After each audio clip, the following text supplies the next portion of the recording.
Bismillahirrahmanirrahim. Assalamualaikum warahmatullahi wabarakatuh. Innal hamdalillah nahmaduhu wa nasta'inuhu wa nastaghfiruh wa na'udzu billahi min shururi anfusina wa min sayyiati a'malina. May yahdihillahu fala mudilla lahu wa may yudlil fala hadiya lahu. Asyhadu an la ilaha illallah wa asyhadu anna Muhammadan 'abduhu wa rasuluhu, amma ba'd.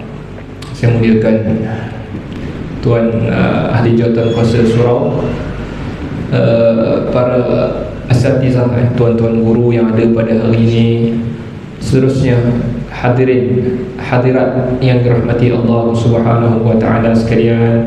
Apa khabar semua? Sihat ke? Alhamdulillah.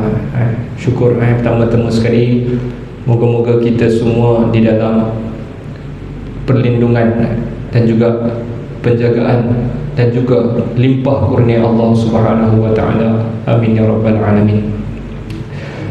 Tuan-tuan yang dirahmati Allah Subhanahu wa taala sekalian, alhamdulillah hari ini kita sudah masuk dalam tahun yang baru.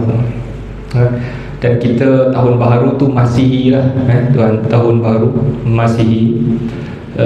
Dan kita kini berada pada 30 Januari, yang bersamaan dengan dah masuk maghrib ni, dah jadi 19 Rejab. Jadi kita dah separuh di dalam bulan Rejab. Yang mana bulan Rejab ini tidak ada ataupun bulan Rejab ini adalah bulan yang Allah Subhanahu wa taala muliakan. Kita kena tahu Allah Taala memang muliakan bulan Rejab.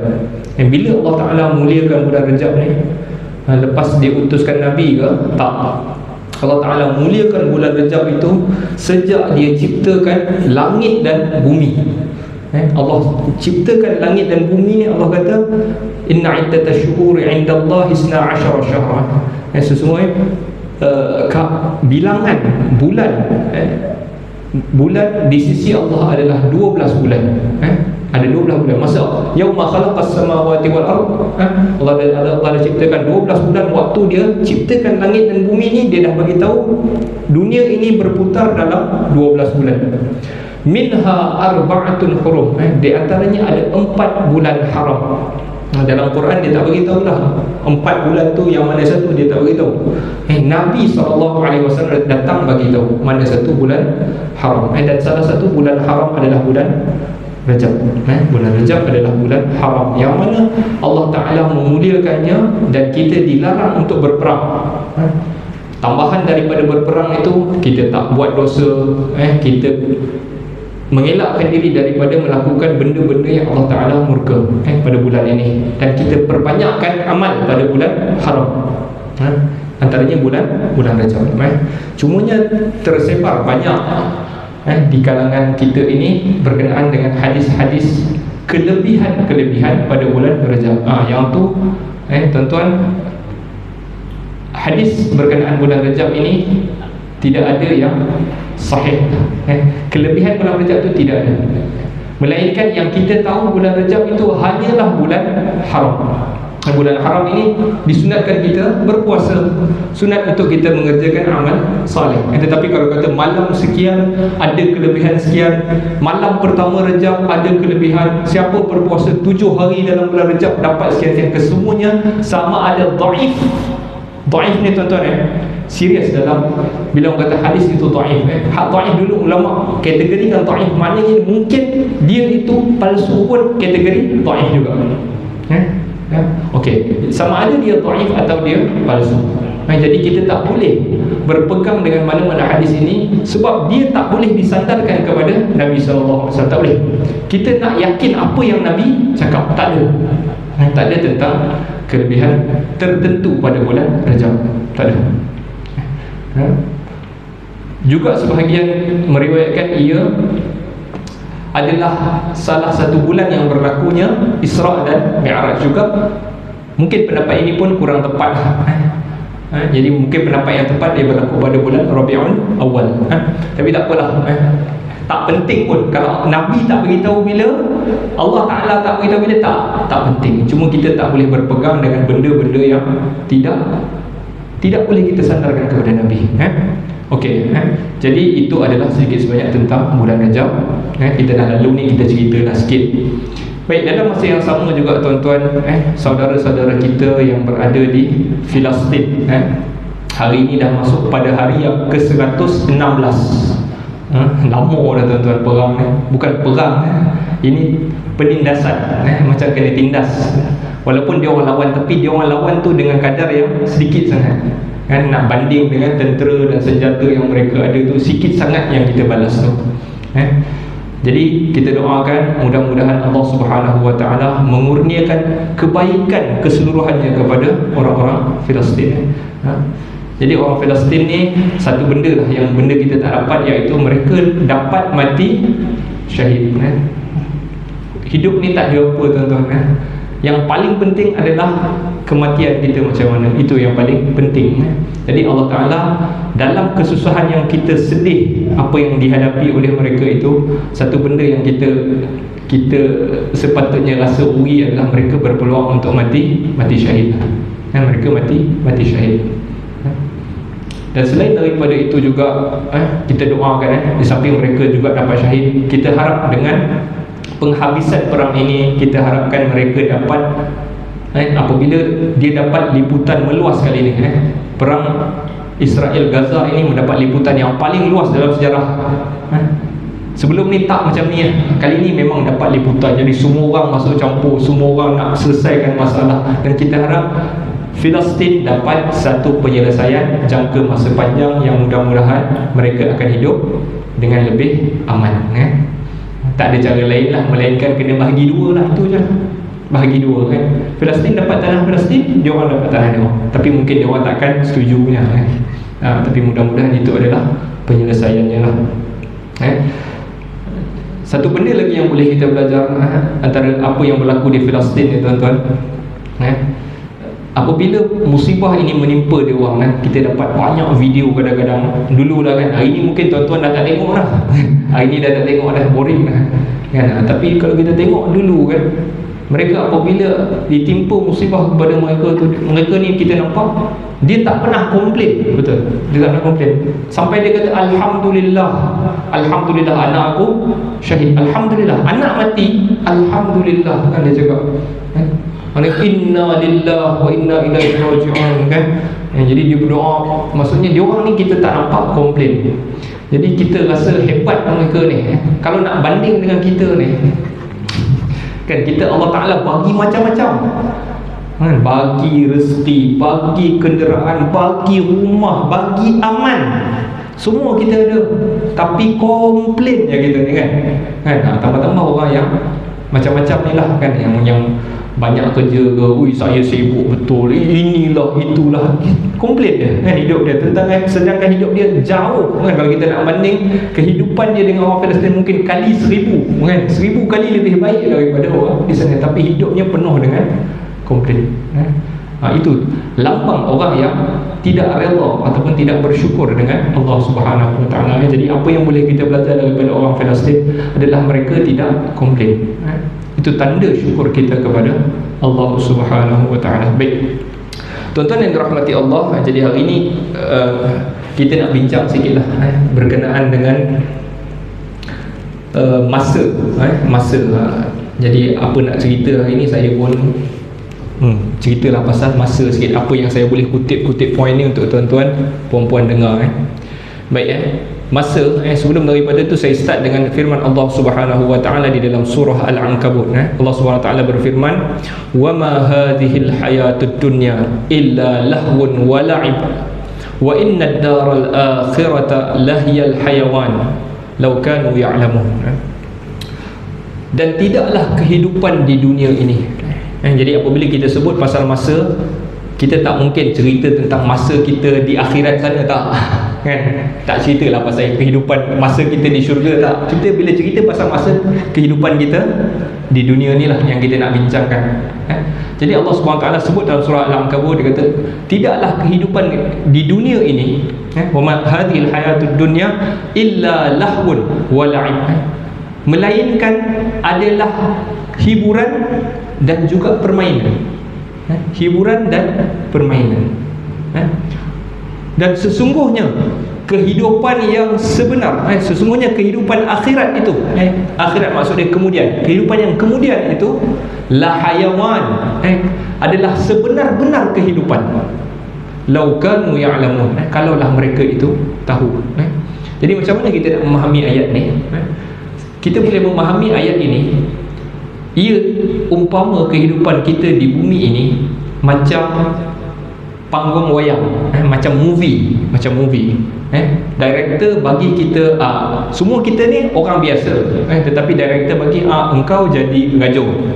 Yes, dan jadi Gajo. Pelakon jadi Gajo, engkau jadi tukang bancuh teh Gajo. Okeylah kan. Engkau tukang kipeh, engkau jadi bendahara, engkau jadi Laksmana, engkau tolong angket tu, apa tu? Tandang tu, kau angket tu. Jadi macam-macam watak Allah Ta'ala bagi kita di dunia ni, ada orang atas, ada orang bawah. Kesemua ini adalah watak yang Allah Ta'ala bagi. Macam-macam title. Kadang-kadang kita mungkin ada Datuk, ada Datuk Seri. Title itu semua yang diberi oleh manusia, watak yang diberi kepada kita. Macam saya pun orang panggil ustaz contohnya kan. Ini pun adalah watak yang saya bawa kan. Jadi apabila habis dia movie kita ni berlakon, okey, director pun kata cut, habis, semua orang pun buka baju dia, kembalilah dia kepada kehidupan asal dia. Yang itulah juga apa yang Allah Ta'ala bagi tahu kita. Masing-masing kita ini bawa watak masing-masing kan. Di luar kita depan orang, kita pun macam Assalamualaikum, enta nak pergi mana, ana nak pergi sini kan. Kita watak kita bawa watak. Kalau kita ustaz lah, kalau kita datuk, datuk nak pergi mana kan. Jadi kita bawa watak masing-masing. Dan apabila habis, kita semua kembali kepada watak kita yang asal. Demikianlah kita kehidupan di dunia ini. Allah Ta'ala bagi sebahagian orang itu jawatan, Allah Ta'ala susahkan sebahagian orang, Allah senangkan sebahagian orang, Allah susahkan sebahagian orang. Masing-masing ada peranan masing-masing. Adakah itu yang Allah Ta'ala kira di akhirat esok? Tak. Tetapi apa yang Allah Ta'ala kira adalah amalan di sebalik watak tu. Watak kita ni, siapa yang paling banyak, paling baik amalan dia. Bukan paling banyak, paling baik amalan dia. Itu yang Allah Ta'ala kira. Jadi begitulah juga Allah Ta'ala sebutkan dalam Al-Quran ni, kehidupan kita ini hanyalah hiburan dan juga permainan sahaja. Yang kita hidup ni permainan sahaja. Kehidupan yang sebenar yang kita hadapi adalah di akhirat sana. Boleh jadi dalam watak yang kita berlakon tadi, di dunia tadi ada orang yang hanya sapu sampah tepi jalan, tetapi di sisi Allah Subhanahu Wa Taala, dialah yang paling baik sekali. Dialah selebriti di hari akhirat esok. Kita yang mungkin ada Datuk Seri, Profesor, Datuk, Doktor, macam-macam title kat depan, hanyalah orang bawahan di sisi Allah. Nak beritahu, itulah di realiti kehidupan di dunia. Laukanu ya'lamun, kalaulah mereka itu tahu. Baik. Jadi tuan-tuan, apa yang Allah Ta'ala bekalkan kepada kita untuk melalui hari-hari di dunia ini, Allah Ta'ala berikan kepada kita satu benda, iaitu di samping kesihatan anggota badan, kesihatan dan sebagainya, Allah Ta'ala juga benda yang paling utama dia beri kepada kita adalah masa. Masa. Apabila kita sebut sahaja masa, kita takkan lari daripada satu firman Allah ataupun surah di dalam Al-Quran yang menceritakan tentang masa, iaitu surah apa yang cerita tentang masa tuan-tuan? Wal asr, surah Al-Asr. Wal asr. Bismillahirrahmanirrahim, dengan nama Allah yang Maha Penyayang lagi Maha Mengasihani. Wal asr, orang akan terjemahkan demi masa. Okay. Jadi maksud sebenar dia wal asr adalah aku bersumpah dengan masa. Itu maksud dia. So wa tu waw sumpah. Jadi kalau kita wallahi aku bersumpah dengan Allah, itu maksud dia. Demi Allah, itulah maksud dia kan. Aku bersumpah dengan Allah, demi Allah. Nak faham demi itu payah sikit. Aku bersumpah dengan Allah. Wal asr, aku bersumpah dengan masa. Cumanya masa dalam bahasa Arab tuan-tuan, masa ni ada banyak perkataan lain. Ada waktu. Jadi Allah boleh saja bersumpah dengan wal waqti, demi waktu kan. Allah boleh sumpah macam tu. Ataupun waz zaman, demi zaman, masa kan. Tapi Allah pilih spesifik, wal asr. Jadi kita nak tengok apa sebenarnya maksud Allah apabila Allah cerita tentang masa ni. Jadi masa asar dalam bahasa Arab dia membawa maksud masa yang pendek.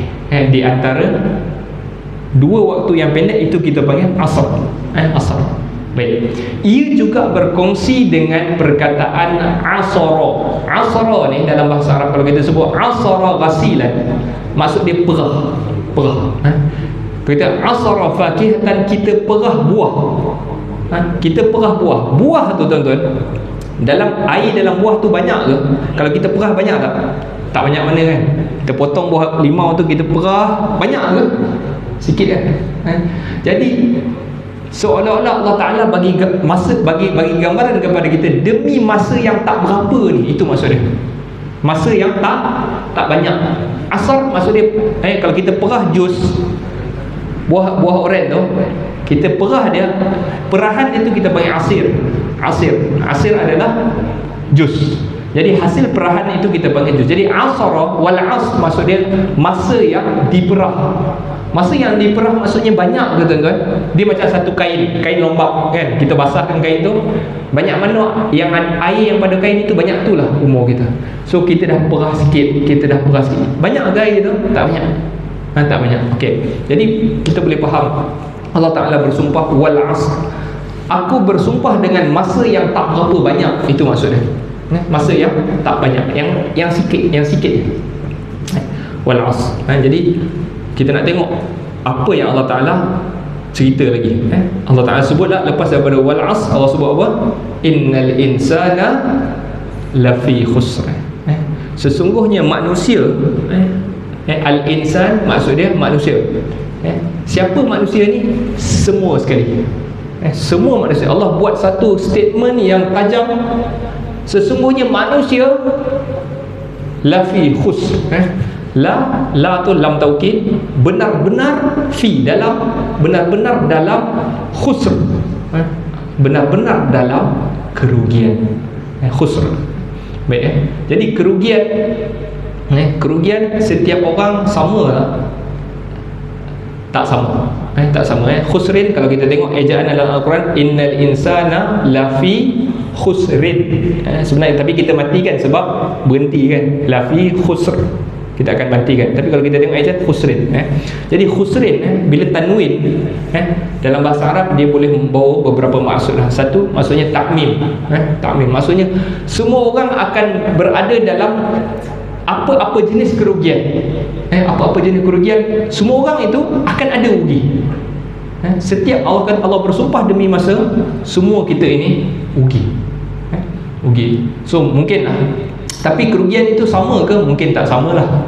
Kalau ada orang meniaga, rugi sikit kan, ada orang melabur, rugi banyak kan, dan macam-macam lah. Ada orang kalau dia jutawan, dia rugi RM100, tak ada, dia tak rasa apa lah kan, dia rugi sikit lah kan. Tapi kalau orang tu macam saya, RM100 rugi, Allah kan, kita poning kepala lah kan. Jadi berbeza lah kerugian-rugian itu maksud semua orang di kalangan kita ni, apa pun dia pasti merasa, dia pasti sedang rugi.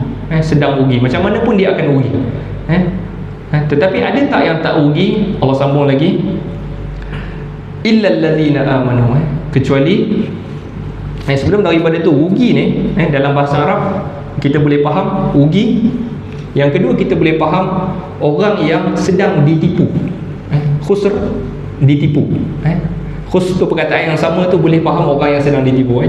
Jadi ada dia contoh macam ni lah, orang dulu kalau kita beli barang dengan dia penimbang ni dah tak ada dekat zaman sekarang ni, penimbang zaman dulu. Saya duduk Mesir dulu sempat lah pakai penimbang tu. Nak beli buah sekilo, dia ada batu sekilo kan. Batu sekilo pun dia bubuh timbang tu, bagi dia balance, so samalah sekilo. Dia bubuh batu tu sekilo, buah tu sekilo, jadi sama sekilo. Tapi kalau orang tu mungkin dia bubuh cepat-cepat kan, dia bubuh cepat-cepat, so yang tak balance lagi, sedangkan tak sampai sekilo lagi dia dah angkat. Jadi dia nak tipu supaya orang itu rugi. Itu juga dipanggil khasir, orang yang ditipu. Khasir maksudnya Rugi ni bukan sahaja kita itu sedang rugi, buat satu benda rugi, tapi juga maksudnya kita sedang ditipu. Ditipu. Yang menariknya, sebelum daripada surah Wal Asr ni, surah itu namanya surah At-Takatsur. Allah Ta'ala sebut Alhaakumut Takatsur. Kamu sedang dilalaikan dengan memperbanyak-banyakkan harta ni. Alhaakumut, memperbanyakkan harta telah melalaikan kamu. Maknanya apabila kita rasa kita nak berjaya, kita perbanyakkan harta ke, kita beli tanah ni, kita beli rumah, dan kita rasa kita berjaya, kan? Sedangkan kita sedang sebenarnya ditipu. Allah Ta'ala sebut kita sebenarnya di dalam kerugian, la fi khusr. Okey, itu juga boleh membawa maksud khusr, orang yang sedang ditipu. Baik, ada tak yang tak rugi dan tak sedang ditipu? Allah Ta'ala sebut illal ladzina amanu, kecuali mereka-mereka yang beriman wa amilus salihat, dan melakukan kebaikan. Salihat ni kalau kita tengok perkataan ni, maksud dia dipanggil jamak litaqlil, jamak sedikit. Jadi maksud dia kecuali orang-orang yang beriman dan melakukan beberapa kebaikan. Amilus salihat, beberapa kebaikan. Okey, jadi Allah beri pengecualian. Semua orang rugi kecuali orang yang beriman dan melakukan beberapa kebaikan ini. Jadi Allah Ta'ala kalau kita tengok dalam Al-Quran, dia sering sekalikan beriman dengan amal soleh, amal kebaikan. Kita akan jumpa macam-macam. Illal ladzina amanu wa amilus solihati falahum ajrun ghairu mamnun. Illal ladzina amanu wa amilus solih, illal ladzina amanu wa amilus solih. Mereka yang beriman, orang yang beriman dan beramal soleh, melakukan kebaikan. Amal soleh itu melakukan kebaikan. Sehingga kan Allah Subhanahu wa taala kadang-kadang dia nak bagi tahu iman dan amal soleh ini sama. Kalau orang itu beriman, pasti dia melakukan amal kebaikan. Jadi kalau dia kata dia beriman tapi dia tak buat apa-apa amal kebaikan, maknanya dia tiada iman ataupun dia kurang iman. Jadi kalau kita beriman, kita kata ya Allah aku beriman dengan kau, dan kita tak buat apa-apa, maknanya kurang iman kita, tidak ada iman kita. Allah Ta'ala kalau kita akan jumpa perkataan ini sering dipairkan, disekalikan. Jadi bukti kita beriman, kita beramal soleh. Sehingga kan dalam surah Al-Kahf Allah Ta'ala sebut, Allah nak tunjukkan iman dan amal soleh itu sekali. Apa lawan bagi iman, tuan-tuan? Iman lawan dia kufur. Betul? Iman lawan dia kufur. Tetapi Allah Ta'ala sebut dalam surah Al-Kahf, faman kana yarju liqa'a rabbih falyamal amalan salihan wala yusyrik. Sesiapa yang berharap bertemu dengan Tuhan dia, hendaklah dia beramal saleh dan dia tidak mensyirikkan Tuhan. Okey, apa yang Allah Ta'ala sebut tadi? Hendaklah dia beramal saleh. Patutnya Allah kata hendaklah dia beriman dan tidak mensyirikkan Tuhan. Tetapi Allah tak kata beriman, Allah kata beramal soleh, menunjukkan amal soleh dan iman adalah benda yang sekali. Dia macam dalam satu shilling ada dua belah muka, kan? Ada kepala, ada ekor, kan? Shilling tu. Jadi iman dan amal soleh adalah satu benda. Okey. Jadi siapa orang yang beriman ini adalah orang yang mengajarkan amal soleh. Lepas tu dia buat apa? Wa tawasau bil haq, dan dia berpesan-pesan, berwasiat. Boleh juga dipahami dia join sekali di dalam perkara yang benar. Wa tawasau bil haq. Apa maksud wa tawasau bil haq? Yakni dia selain daripada dia sahaja mengerjakan kebaikan, dia ajak orang lain untuk melakukan kebaikan. Dan juga dia berpesan kepada benda-benda yang benar. Wa tawasau bil haq wa tawasau bis sabr, dan dia juga berpesan-pesan, dan juga dia juga join terhadap perkara-perkara yang membawa kepada sabar. Tuan-tuan, jadi sabar ini bukanlah terhadap musibah sahaja.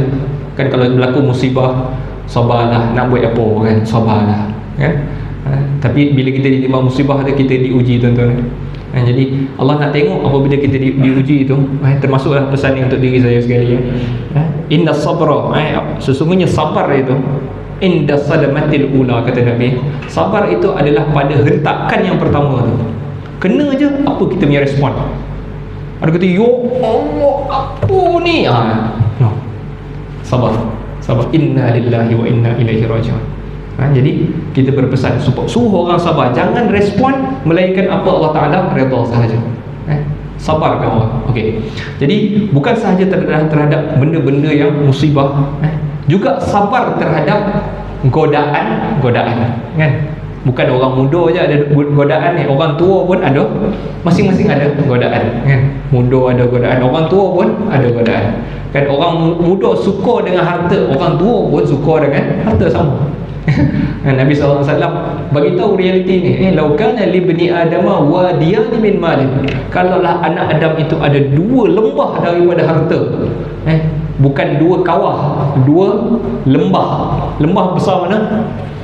Kalau kita tengok lembah tu kan, lembah ada dua lembah daripada harta, Nabi kata la batagha di sana, saya cari pula yang ketiga. Jadi manusia itu sentiasa materialistik.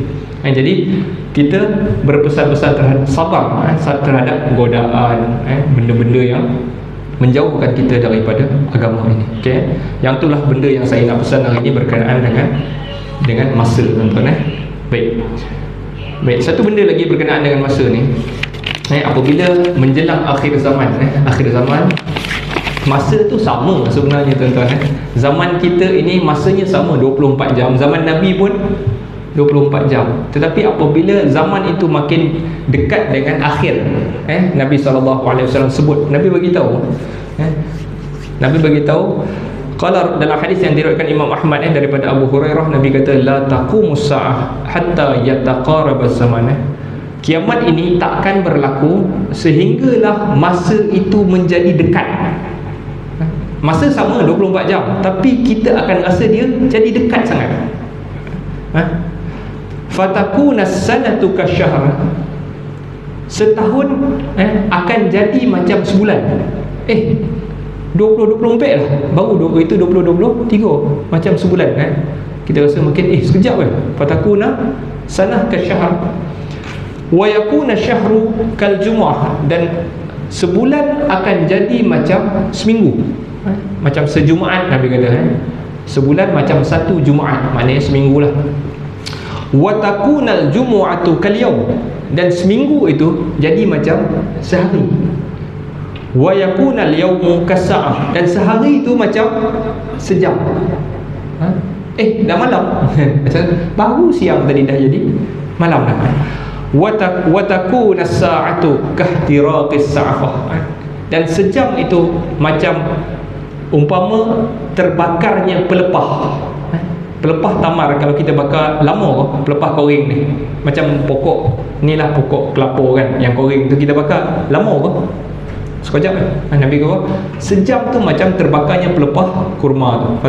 Kahtiraqis sa'afah. Jadi hadis ini diriwayatkan Imam Ahmad. Jadi masa itu makin jadi dekat, makin kurang kita rasa. Kenapa? Di dalam hadis lain Nabi beritahu kerana kurangnya amal, kerana keberkatan telah ditarik daripada masa ini.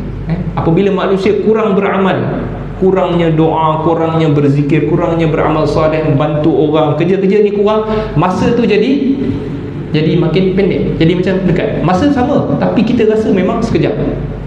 Keberkatannya dah makin kurang. Dahlah kita dalam kerugian, tadi kita cerita kan, sesungguhnya manusia semua kita dalam kerugian. Lepas tu ada masa makin pendek pula. Jadi tuan-tuan, yang pertama sekali pesanan ni adalah untuk kita memperbanyakkan amal saleh supaya masa kita menjadi berkat. Baik. Jadi kat sini saya bawa juga beberapa perkara bagaimana kita ini nak menjadikan masa kita ini berkat. Yang pertama sekali berdasarkan sunnah Nabi SAW. Untuk saya juga ni, bukan untuk tuan-tuan, untuk saya sebenarnya saya cakap. Yang pertamanya adalah kita ini nak tak nak kita mesti jadi morning person. Tuan-tuan, mungkin tuan-tuan of course dah, maksudnya dah orang-orang yang dah berusia ni saya yakin lah. Tapi kalau kita ada anak, kerja tidur kan, pagi tidur, masa dia tak berkat. Tapi ini saya tak bercakap tentang orang yang bekerja shift malam, itu terpaksa, tak apa, kerja guard juga, itu tak termasuk lah. Tetapi kalau dia ada pilihan untuk dia tidur belah malam, atau dia tidur dah nak pagi baru nak tidur, Yang tu pilihan dia untuk menjadikan seseorang masanya berkat. Bila masa berkat, apa maksud berkat tuan-tuan? Masa yang sama tetapi kebaikannya banyak dapat dia buat, kan? Kalau tidak kita rugi. Jadi kita nak jadikan masa kita itu produktif, banyak kebaikan, kita kena menjadi seseorang yang morning person. Dia ada istilah hari ni, morning person, night owl. Burung hantu. Owl tu burung hantu kan? Orang yang jenis burung hantu, tidur siang, bangkit petang. Tu jaga balik, tidur siang, bangkit petang. Yang tu dia kata ada pula hari ni pilihan, budak-budak kita pilihan nak jadi kau ni night owl ke morning person. No, kan Rasulullah SAW sentiasalah morning person. Sebab Nabi SAW bagi tahu dalam hadis yang diriwayatkan Sakhar ni bin Wada'ah, dia sebut Nabi SAW riwayatkan Nabi pernah berdoa untuk orang yang berpagi-pagi ni. Nabi SAW sebut, Allahumma barik li ummati fi bukuriha. Ya Allah, berkatilah kepada umat aku pada awal paginya. Maknanya kalau kita jenis bangkit awal, kita melakukan amal, Nabi SAW minta supaya waktu kita itu diberkati. Jadi apabila kita diberkati, tuan-tuan, berkat ni maksud apa, tuan-tuan? Tahu maksud semoga Allah berkati, tuan? Berkatnya apa? Ziyadatul khair. Dia bertambah baik dan berkembang. Kebaikan itu bertambah. Jadi kalau umur, semoga Allah berkati umur tuan-tuan, maknanya umur itu banyak kebaikan. Semoga Allah berkati rezeki, tuan, maknanya rezeki itu banyak kebaikan. Kita mungkin beli sepinggan nasi, tapi kebaikan itu untuk anak kita, untuk jiran sebelah. Kebaikan itu banyak kita boleh bagi. Itu berkat. Nabi SAW doakan orang yang berpagi-pagi ini keberkatan di dalam hidupnya. Jadi banyak benda yang kita boleh dahului, kita boleh berkat apabila kita menjadi morning person. Dan orang yang riwayatkan hadis ni tadi, Allahumma barik li ummati fi bukuriha, dia riwayatkan Nabi doakan untuk orang yang berpagi-pagi ni keberkatan. Dia kata wa kana idza diriwayat lagi, dia cerita apabila Nabi SAW mengutuskan sariyah. Sariyah ni tentera yang kecil lah. Tentera kecil, apa istilah dia? Battalion, bukan battalion. Tentera kecil, kalau tuan-tuan perasan istilah ni dekat Palestin, Saraya Al-Quds, kan? Yang ni perkataan dia, Sariyah. Sariyah, apabila Rasulullah hantar tentera ataupun battalion tentera, dia akan hantar tentera ini pada awal pagi. Dan Sakhar yang riwayatkan hadis ni, dia adalah businessman. Wa kana Sakhru tajiran. Dia adalah seorang businessman. Dan dia hantar dia punya utusan dagangan dia ni, dia hantar rombongan dagangan dia ni pada waktu pagi. Fa athra wa kasra maluhu. Dan dia ini kaya dan banyak pula hartanya. Maknanya memang ada keberkatan pada waktu pagi. Orang yang riwayatkannya Sakhar, dia businessman. Okey, yang tu yang pertama, tuan-tuan. Yang kedua, untuk kita berkatkan masa kita ni, tuan-tuan, selain daripada kita ini orang yang berpagi, kita lakukan apa-apa itu, tapi saya perasan lah, maknanya orang-orang yang senior-senior ni, dia biasanya akan pergi bank pagi, kan, pergi pasar pagi, dia settlekan urusan tu pagi, kan. Alhamdulillah lah. Tapi kita juga kena pesankan anak-anak kita ni, jangan terbawa-bawa trend orang-orang barat ni, ikut-ikut, kan. Semua kita ikut Rasulullah. Baik, yang keduanya adalah kita jauhi dosa. Macam mana kita nak berkatkan waktu kita adalah kita menjauhi dosa. Allah Ta'ala sebut dalam Al-Quran, walau anna ahlal qura amanu wattaqau la fatahna alaihim barakatin minas samawati wal sama'i wal ard walakin kadzabu fa akhadnahum bima kanu yaksibun. Kalaulah penduduk kampung itu, penduduk pekan beriman dan bertakwa, nescaya kami bukakan kepada mereka itu keberkatan daripada langit-langit dan bumi. Maknanya kalau kita menjauhi dosa dan kita beriman bertakwa kepada Allah Ta'ala akan berkati kita. Al-Imam Syafi'i, tuan-tuan, Al-Imam Syafi'i rahimahullah, apabila Imam Malik nampak dia ni, kalau kita ada seorang pelajar, tuan-tuan, mungkin kenal budak-budak kan, kita tengok dia ni boleh dia ni pandai kan.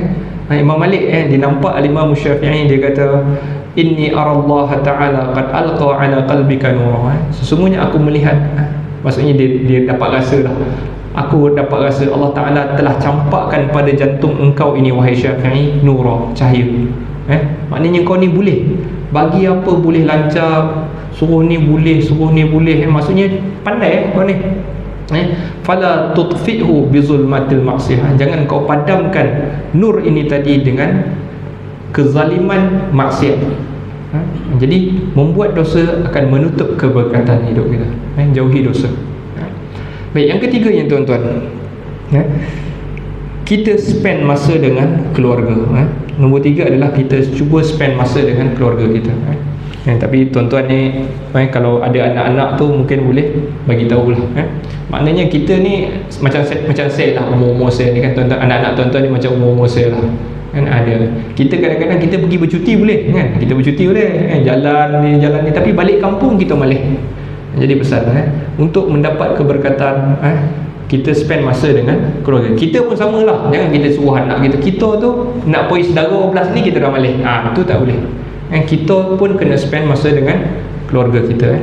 Nabi SAW sebut dalam hadis, man sarrahu ayyub satalahu fi rizqih aw yunsa'alahu fi atharih falyasil rahimah. Sesiapa yang suka untuk Allah Ta'ala lapangkan rezekinya dan Allah panjangkan umurnya, hendaklah dia sambungkan silaturahim. Suka Allah Ta'ala senangkan hidup dia, lapangkan rezeki dia, apa lagi tadi? Panjangkan umurnya. Panjangkan umur ni para ulama khilaf lah. Ada yang kata maksud dia Allah Ta'ala panjangkan umur dia. Ada juga dia faham panjang tu adalah orang ingat dekat dia ni lama kan? Anak-anak ni ingat dekat dia lama. Jadi kalau doa tu ingatlah dia tu. Jadi boleh faham maksud ayyun sa'u au yunsa'u lahu fi atharih. Maksudnya orang ingat dia. Boleh juga maksud dia umur dia panjang. Apa yang Nabi pesan, falyasil rahimah. Hadis ni diriwayatkan oleh Imam Bukhari dan Muslim dalam hadis yang sahih. Okey, jadi sambunglah silaturahim kita.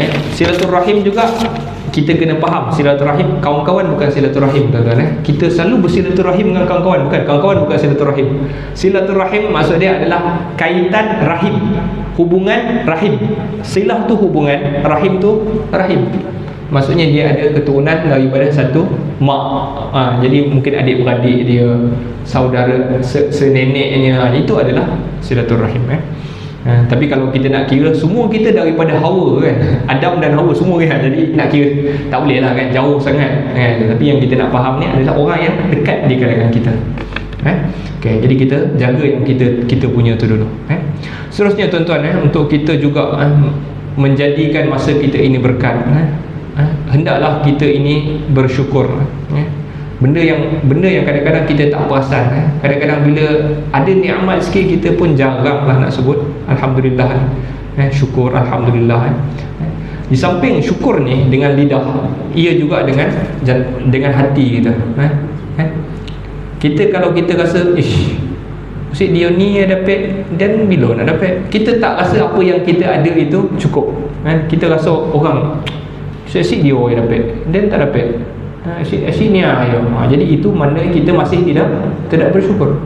Yang patutnya syukur itu adalah apa yang kita ada tu alhamdulillah. Apa yang aku ada ni alhamdulillah. Itu maksud syukur. Macam orang Palestin hari tu. Kalau saya tengok ada satu video tu tuan-tuan, seorang ni dia dapat call di Gaza. Masa tu awal perang lagi, bulan Oktober lagi lah, orang tu dapat call di Gaza tu. Dia call, okey, aku ada duit sekarang ni, aku nak hantar duit kat engkau di Gaza ni. Orang Gaza cakap apa tuan-tuan? Tak payah, alhamdulillah aku kat sini cukup. Macam mana dia boleh kata cukup? Rumah dia tak ada, kereta dia tak ada, apa dia tak ada, tapi dia kata cukup. Yang tu tanda syukur. Tanda syukur. Kita ni semua ada, tetapi kita masih lagi rasa tak cukup. Kereta ni dah nampak dah ni sikit lah, dia punya cat tu dah nak kena rosot, nak kena tukar ni, kita rasa tak cukup. Cukuplah dengan apa yang ada. Agama ni bukan larang untuk kita kaya, tak. Agama ni tak larang, kaya lah tuan-tuan, kaya lah. Tetapi dia cuma larang jangan ambil banyak sangat. Ambil banyak sangat tu bukan kita ada 1 juta kan, kita gunakan 999,000 kita guna untuk diri kita. Yang tu lah masalah kan. Silalah kaya, tapi gunakan kekayaan yang Allah Ta'ala itu untuk kebaikan kau di akhirat. Ambil 10,000 bagi dekat orang ni, 10,000 untuk buat satu madrasah, kau buat kebaikan tu untuk kebaikan akhirat. Tapi kita guna semua tu untuk tayang kehidupan kita di dunia. Yang tu yang salah kan? Ambil lah, tapi janganlah ambil banyak sangat untuk kita tu kan? Silalah kaya kan? Jadi syukurlah dengan apa yang kita ada, tuan-tuan. Baik, seterusnya tuan-tuan, dah ke berapa dah? Dah ke-5 dah. Yang keempat tadi bersyukur. Yang kelima adalah bacalah Al-Quran. Bacalah Al-Quran. Allah, Nabi SAW sebut di dalam hadis yang diriwayatkan oleh Imam Muslim, khususnya surah Al-Baqarah. Nabi sebut, iqra'u surat Al-Baqarah, bacalah surah Al-Baqarah. Fa inna akhzaha barakah. Sesungguhnya orang yang mengambil bahagian ini, yang membaca surah Al-Baqarah ini, barakah, ada keberkatan, banyak kebaikan. Wa tarakaha hasrah, dan meninggalkan membaca surah Al-Baqarah ini hasrah, kerugian, rugi dia. Wala tastati'uhal batalah, dan tidak mampu kepada si batalah. Batalah boleh difahami sebagai sihir. Sihir tak boleh nak sampai kepada dia, batalah. Boleh juga membawa maksud wala tastati'uhal batalah, tak mampu orang yang lemah. Orang yang lemah tak mampu nak baca surah Al-Baqarah. Ada dua maksud lah. Jadi sama ada boleh maksud sihir ataupun maksud orang yang malas. Jadi dua-dua maksud ni betul lah. Jadi orang yang selalu maksudnya sihir, kalau kita ambil maksudnya tidak mampu sihir nak sampai kepada dia, maknanya orang-orang yang sering kalau kena apa ni, maknanya apa yang kurang, tuan-tuan? Maknanya dia kalau ada masa-masa tertentu dia akan rasa tertekan, rasa stres kan. Apa yang kurang mungkin dia mudah orang-orang nak kenakan dia, kuranglah amalan membaca surah Al-Baqarah ni. Baca surah Al-Baqarah, dia akan membawa keberkatan di dalam kehidupan. Jadi kita ni kadang-kadang macam saya lah kan, maknanya kalau kita rasa kalau kita bagi masa dekat Al-Quran ni, kita spend masa untuk berzikir kan, kita ada perkara bodoh nak buat ni, bisnes nak deal ni kan. Jadi kalau kita bagi masa dekat ni, kita akan rugi kat dunia kan?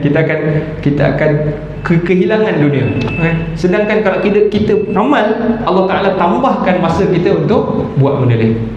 Jadi jangan bila kita beramal tu kita rasa kita kehilangan dunia, tak. Allah Ta'ala berkat dan Allah tambahkan lagi masa kita. Okay. Dan baca Al-Quran ni, tuan-tuan, kelebihan orang yang ahli Al-Quran. Kita mungkin ada kenal beberapa orang yang dia ni memang tak akan tinggal bacaan Al-Quran. Dia sampai baca tu, dia baca tu sampai dia hafal. Dia punya baca Al-Quran tu sampai dia hafal. Bukan sebab dia hafal Al-Quran pun, tak, sebab dia memang sering membaca Al-Quran. Yang ni macam nenek saya dululah kan. Saya pun kagum dengan dia. Dia bukanlah hafal Al-Quran ke apa, dia orang kampung, tapi dia rajin baca Al-Quran. Dah meninggal lah kan. Tapi sampai bila kita baca dalam solat tu, masa tu saya baru nak hafal Al-Quran kan, kita baca salah, dia boleh tegur, engkau tadi salah baca tu. Dia perasan kan, maksudnya dia punya selalu kan. Allah Ta'ala sebut, Nabi SAW sebut dalam hadis dari Imam Tirmizi dan juga Abu Dawud, Nabi kata pada hari kiamat nanti, yuqalu li sahibil Quran, akan dipanggil kepada orang-orang yang sahib Al-Quran ni, sahabat Al-Quran, iqra wartaqi warattil, bacalah dan naiklah, panjatlah, naiklah, warattil, dan perlahan, jangan gopoh-gopoh. Apa tadi? Baca dan naiklah dan perlahan, warattil, perlahan-lahan.